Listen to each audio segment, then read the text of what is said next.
दोस्तों नमस्कार। कैसे हैं सभी? उम्मीद करता हूँ आप सभी अच्छे होंगे।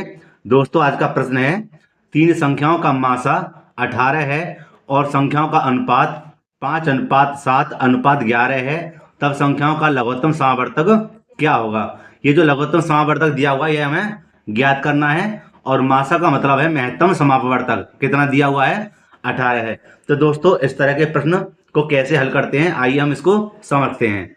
मेरे प्यारे दोस्तों, प्रश्न को हल करने से पहले आपसे निवेदन है, अगर वीडियो अच्छी लगती है तो लाइक करना और जो छात्र चैनल पर नए हैं वह चैनल को जरूर सब्सक्राइब करें तथा बेल आइकन को प्रेस करें, जिससे आने वाली वीडियो को नोटिफिकेशन समय समय पर मिलता रहे। तो आइए प्रश्न को दोस्तों हल करते हैं। सबसे पहले हम इन बातों को लिख लेते हैं जो यहाँ पर दी हुई है प्रश्न में। तो यहाँ लिख देते हैं हल और लिख देंगे दिया है। क्या दिया है? सबसे पहले दिया है तीन संख्याओं का मासा। लिख देंगे तीन संख्याओं का मासा। कितना दिया हुआ है? 18। कितना दिया हुआ है? 18। अब आगे कहता है संख्याओं का अनुपात। कितना? संख्याओं का अनुपात दिया हुआ 5:7:11। तो यहां पर लिख देते हैं तीन संख्याओं का अनुपात दिया हुआ है 5:7:11। ये यहाँ पर दिया हुआ है। आगे लिखा हुआ है संख्याओं का लघुत्तम समावर्तक क्या होगा, जो हमें ज्ञात करना है। तो यहाँ लिख देते हैं तीन संख्याओं का लासा माने लघुत्तम समावर्तक बराबर क्या। तो दोस्तों यहां पर हम क्या करेंगे, ये देखिए। अब इन संख्याओं की गणना कर लेते हैं। क्या कर लेते हैं? गणना। तो देखिए ऐसे प्रश्नों को कैसे हल करेंगे, बहुत ही सरल तरीके से बताऊंगा, आप यहाँ पर ध्यान दीजिए। यहाँ पे लिख लेते हैं सबसे पहले, तब यहाँ कर लेते इसको ऊपर, तब पहली संख्या, ये सूत्र है इसका, सूत्र मान लीजिए इस प्रश्नों को हल करने के लिए बराबर हो जाएगा मासा गुणा पहली संख्या का अनुपातिक मान। ठीक है, समझना इस बात को कि मासा हमें कितना दिया हुआ है। मासा हमें दिया हुआ है 18। कितना दिया हुआ? 18। और पहली संख्या का अनुपात हमें कितना दिया हुआ है? 5। भाई पहला है, ये दूसरा है, तीसरा है, तो पहली संख्या का अनुपात हमें कितना है? 5। तो यहाँ देखिए, यहाँ पर लिख देंगे हम 18 गुणा 5। कितना हो गया? 90। कितना हो गया? 18×5 90। पहली संख्या हमें निकल आई। अब इसी प्रकार लिख देंगे दूसरी संख्या। क्या लिख देंगे? दूसरी संख्या। दूसरी संख्या बराबर हम कर देंगे, आप इसी संख्याओं को मान लेना। ठीक है, ये फॉर्मूला इसी को मान लेना। तो हमें मास हमारा कितना? 18 है ये तीनों संख्याओं के लिए। और दूसरी संख्या हमारे यहाँ लिख देंगे दूसरी संख्या का अनुपातिक मान। तो लिख देते हैं यहाँ पर कितना है अनुपातिक मान दूसरी संख्या का? 7। भाई यहाँ देख लीजिए कितना है? 7। तो यहाँ हम लिख देते हैं 7। तो यहाँ पे देखो 18 के साथ में गुणा कर देते हैं, देखते हैं कितना आता है। जो आता है हमारा 18×7=126। 18×7=126। ठीक है, इसी प्रकार हम तीसरी संख्या को ज्ञात कर लेते हैं। तो यहां लिख देते हैं हम दूसरे पेज पर तीसरी संख्या। तीसरी संख्या बराबर क्या हो जाएगी? मासा। मासा माने महत्तम समावर्तक गुणा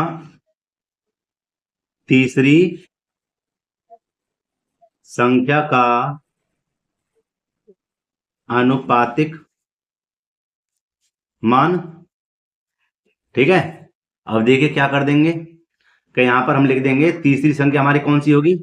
देखते हैं, मास हमारा 18 है ये, और अनुपातिक मान हमारा कितना है तीसरी का? 11 है। कितना है? 11। तो यहाँ 11 लिख देते हैं। और हम 18 जब 11 की गुणा करेंगे तो आएगा हमारे पास कितना? 198। कितना आएगा 198।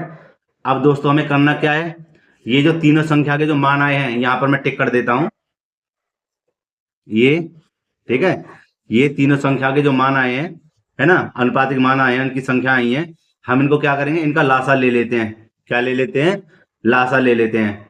देखिए तो यहां पर ले लेते हैं इसका भाग विधि द्वारा लासा। देखिए इस प्रकार कर लेते हैं, ठीक है। तो यहां पर हमारा पहला आया था 90, दूसरा आया था 126 और तीसरी संख्या हमारी कितनी 198। तो दोस्तों देखते हैं किससे कटेगी, यह कटेगी किससे, 2 से। 2 से देखिए ये जाएगी 45 बार और ये कितनी बार जाएगी 63 बार, क्योंकि 2 सिक्के बार है, 2 तिया 6 और 2 निम 18 और 2 निम 18। ठीक है, आगे देखिए यहाँ पर हम किसका भाग देंगे, यहाँ पर 3 का जाएगा। देखो ये कितनी बार जाएगा 15 बार, क्योंकि 15 तिया 45। यहाँ देखो 3 दूनी 6, 3 एकम 3, 3 तिया 9, 3 तिया 9 कट गया, और 3 का भाग एक बार फिर से जा रहा है।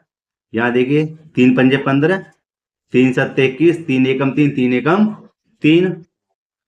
अब ये जो संख्या आई है ये स्वयं से ही कटेंगी, ठीक है, और किसी संख्या से नहीं कटेंगी। तो देखिए 5 एकम 5, 7 में नहीं जाएगा, 11 में नहीं जाएगा, ठीक है। इसी प्रकार किस में जाएगा, 7 एकम 7, 11 में नहीं जाएगा, ठीक है।